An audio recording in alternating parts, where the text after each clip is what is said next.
Welcome back to the Morning Blend. Does your partner snore? It's a problem that can be irritating. In some cases, it can interfere with your relationship. And if it's really bad, it can even be deadly. So is it snoring, just snoring, or is it sleep apnea, which is a more serious issue? If it's diagnosed as sleep apnea, a CPAP machine is usually prescribed, and it is considered the gold standard of treatment. But what if that doesn't work for you, or you just can't wear it? Yeah, that's right. Dr. Muthan Kandula is a board-certified ear, nose, and throat physician and surgeon, and he's here with more on this common condition and what we can do about it, because it can be very deadly, yeah, right? It can be. It shouldn't be, but it can be. Yeah, it can be. So a lot of people, know that they know someone who snores, and a lot of people snore. How many people snore in America, and how many of those have sleep apnea?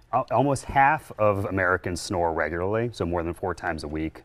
And it gets tricky because if you're snoring, you don't necessarily know about it. You hear about it from others. If you live alone or don't have somebody around you, it's not necessarily easy to pin down. But it's very, very, very common, snoring by itself. And then about 10% of the population, 5 to 10% of the population actually has sleep apnea. So snoring is way more common than sleep apnea. Pretty much everybody who has sleep apnea snores. Not everybody who snores has sleep apnea, if that makes sense. Yeah, so it's not always a causal thing, the snore. Well, it's exactly. I mean, it doesn't. It's a spectrum. So snores. If somebody snores, everything's vibrating in the back of the throat. If somebody has sleep apnea, everything's shutting down the back of the throat. That's where you vibrate, and then you eventually can lead to stopping breathing. But many folks are just sort of in that lower end of the spectrum. It's still annoying, and it actually still can have health impacts even if somebody's just snoring without sleep apnea. Yeah. It's interesting to note sleep apnea. We could easily assume is a sleep problem. That's not necessarily the case, I think unfortunately there's been a lot of good information, a lot of misinformation. A lot of folks hear sleep apnea and you get hung up on the sleep part. The apnea part just means stopping breathing. During the day, you're not going to stop breathing because you're living your life. When you're asleep, your brain's sort of checked out, and then you're relying on your body to move air through your throat. What happens when somebody has sleep apnea? It's the throat that's shutting down. So it's very much, concept-wise, people get kind of a little spooked out or confused. What's happening? It's your throat. Your throat's shutting down. When somebody goes from standing up to laying down, your throat, everything kind of collapses back there. Your nose also gets congested. So those things combine to make somebody who feels like, maybe I'm doing okay during the day. At night, you're out of it, and your nose gets a little stuffy, your mouth drops open, your tongue falls backwards. It's a cycle. But again, yes, it's about, it happens when you're sleeping at night, but it's happening at the very top of your airway. And so the problem then is what? That you're not getting air, or could it affect your heart? You're not getting air because the back of your throat is shutting down. And then it affects your heart. Just if I came in and I strangle you, some people do this hundreds of times every hour. So if I came in every night and I strangled you even a few times, you're not going to like it. But if you do that regularly, you can kind of get used to it. Your heart and your lungs don't get used to it. And so what ends up happening, what kills somebody from sleep apnea isn't so much that you just forget to breathe. It's that your heart and your lungs get picked on day in, day out, night in, night out. And after a while, they kind of give up. They can't withstand the abuse. Absolutely. Yeah.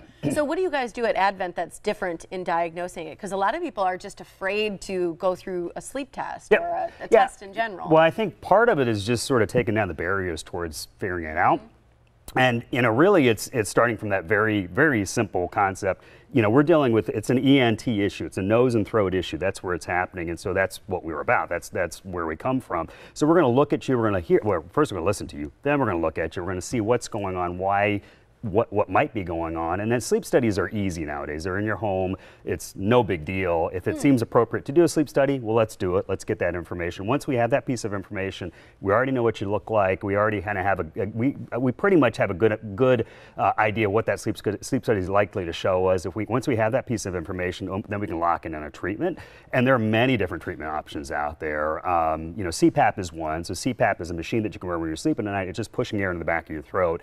It's holding that space open. So CPAP can work. Unfortunately, it usually doesn't work. So most people who get sort of shoved the CPAP machine without proper explanation end up shoving it back because it doesn't work. Most people who have sleep apnea and most people who snore have nasal nose issues that they don't know about. So it's kind of trying to think of a good analogy, but if you have your air conditioner in your car going and you close all your vents, you're going to say air conditioning's not working. So CPAP's the air conditioner. Well, what if you open the vents up and you have the same air conditioner? maybe the air conditioner is not the problem. And so really that's part of what we do too. Is a lot of times what we end up doing is fixing noses so CPAP can work, and oral appliances like a retainer that you're going to sleep in at night. And when you're sleeping at night, that's very effective for a lot of folks. There are procedures in the back of the throat we can do. So any option is helped by having a nose that's working. Every option is hurt by having a nose that's not working. And again, a lot of folks don't know that their nose is not working until we figure it out. Well, and those anatomical issues are very often things that can be corrected in office with just a little bit of anesthetic, and then you have a permanent fix, which is really nice. And I think